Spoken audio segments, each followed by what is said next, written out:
بسم الله الرحمن الرحيم. الحمد لله رب العالمين، والصلاة والسلام على سيد الأنبياء والمرسلين وعلى آله وأصحابه أجمعين، أما بعد، فأعوذ بالله من الشيطان الرجيم. بسم الله الرحمن الرحيم. واعتصموا بحبل الله جميعا ولا تفرقوا واذكروا نعمة الله عليكم إذ كنتم أعداء فألف بين قلوبكم فأصبحتم بنعمته إخوانا وكنتم على شفا حفرة من النار فأنقذكم منها كذلك يبين الله لكم آياته لعلكم تهتدون. صدق الله العظيم. ایک ہو جائے تو بن سکتے ہیں خورشید مبین، ایک ہو جائے تو بن سکتے ہیں خورشید مبین، ورنہ ان بکھرے ہوئے تاروں سے کیا بات بنے. حضرات گرامی اور سامعین کرام، آج کے اس پرفتن و پرآشوب دور میں مسلمانوں کو تباہ و برباد، نیست و نابود کرنے کی سازشیں ہو رہی ہیں.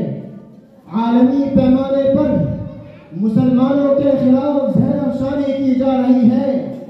ہر ملک، ہر خطے میں مسلمانوں کے نشے من کو اجاڑ کر نسل آتش کیا جا رہا ہے. مسلمانوں کی بہو بیٹیوں کی عصمت دری کی جا رہی ہے. مسلمانوں کی عظمت و تقدس کو پامال کیا جا رہا ہے. گویا کہ مسلمان ہر طریقے سے، ہر طرف سے ظلم و بربریت کے شکنجے میں جکڑے ہوئے ہیں. ایک ہنگامہ محشر ہو تو اس کو بھولوں، ایک ہنگامہ محشر ہو تو اس کو بھولوں، سینکڑوں باتوں کا رہنے کے خیال آتا ہے. لیکن یہ سوال پیدا ہوا کہ آخر مسلمانوں کو اتنے برے ایام دیکھنے کو کیوں ملے؟ اگر ہم عقل سلیم سے غور و فکر کریں تو یہ بات روز روشن کی طرح عیاں ہو جائے گی کہ ہم نے اپنا عظیم سرمایہ کھو دیا. ہم سے اتحاد اور اتفاق کی عظیم پونجی لٹ گئی. حالانکہ ہمیں معلوم ہے کہ اتحاد اور اتفاق ایک ایسی عظیم شان دولت و ثروت ہے جس کو غیر قوموں نے بھی قدر و منزلت کی نظر سے دیکھا ہے. اتحاد اور اتفاق ملت کا ایک بڑا قدر سرمایہ ہے جس نے عرب و عجم، ایران و چین، گورے اور کالے کی عصبیت کو ختم کر دیا. اتحاد الامم ایک عظیم اثاثہ ہے جس کے ہوتے ہوئے معاشرہ کبھی تباہ نہیں ہو سکتا. مسلمانوں، یہی تو اتحاد ہے کہ جب ہم نے اس کو گلے سے لگایا تھا، اختلاف و انتشار کی چنگاریاں چوڑا نہ بنی تھی تو ہم پوری دنیا پہ قابض تھے. ہمارا ہلالی پرچم باندھ پر تھا. مشرق کا مغرب، شمال کا جنوب ہماری حکمرانی تھی. صحرائے بیابان ہمارے زیر مملکت تھے. دریا و سمندر ہمارے زیر نگی تھے. چرند و پرند ہمارے تابع تھے. ہماری شان و شوکت قابل افتخار تھی. ہماری عظمت و رفعت قابل مبارکباد تھی. کفار و مشرکین ہمارے تذکرے سن کر لرزہ برہم ہو جایا کرتے تھے. کسی شاعر نے کیا یہ خوب کہا ہے، تھی کون سی جگہ پہ سایہ نہ تھا ہمارا، تھی کون سی جگہ پہ سایہ نہ تھا ہمارا، دونوں جہاں میں یارو آباد تھے تو ہم تھے، تعمیر دے جہاں کی بنیاد پہ تو ہم تھے.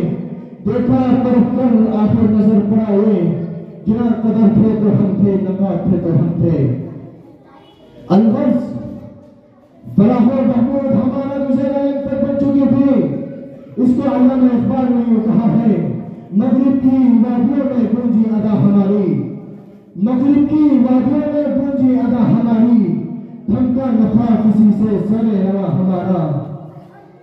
لیکن جب اختلاف و انتشار کی چنگاریاں ہمارے اندر شعلہ بن کے بھرنے لگی اور اختلاف جیسی بڑی چیز کو ہم نے اپنا رفیق زندگی بنا لیا، اتحاد ملت ہم کو برا معلوم ہونے لگا، اختلافات کے اندر ہمیں کامیابی نظر آنے لگی، عداوت و تشاحنات کو ہم نے گلے سے لگا لیا تو ہمارا معاشرہ فتنہ فساد سے دوچار ہونے لگا. گا. مصائب و آلام کی خطرناک تاریکیاں ہماری راہ میں حائل ہونے لگی. ہماری عزت و ناموری ذلت خوری میں بدلنے لگی. ہمارا عروج سوال میں تبدیل ہونے لگا اور ہم کالے مسلط کے غار میں گر گئے. ذلت و رسوائی ہلاکت رغبت ہمارا مقدر بن کر رہ گئی.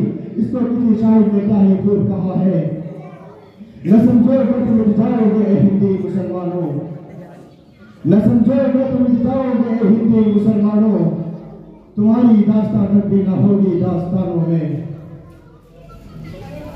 اے مسلمانوں،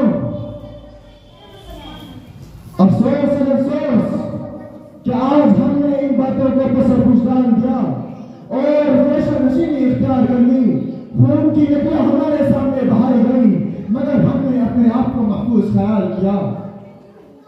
مسلمانوں، ذرا بتاؤ کہ افغانستان میں ظلم تشدد کے پہاڑ کو توڑے گئے، میزائلوں اور ملک ہتھیاروں سے ان کی املاک و جائیداد کو صفحہ ہستی سے کیوں مٹایا گیا؟ فلسطین میں قیامت برپا کیوں کی گئی؟ تمام مسلم معاشرے کو تباہ و برباد کیوں کیا گیا؟ مسلمانوں، سوچو، غور کرو اور پھر مجھے بتاؤ، کیا یہ اختلاف و انتشار کا نتیجہ نہیں ہے؟ کیا یہ باہمی تنازعات کا زمرہ نہیں ہے؟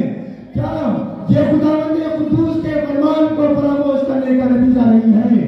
وَلَا تَنَازَعُوا وَتَفْشَلُوا وَتَذْهَبَ رِيحُكُمْ وَاصْبِرُوا، کہ آپس میں مت جھگڑو ورنہ کم ہمت ہو جاؤ گے، تمہاری ہوا کیسی ہوگی؟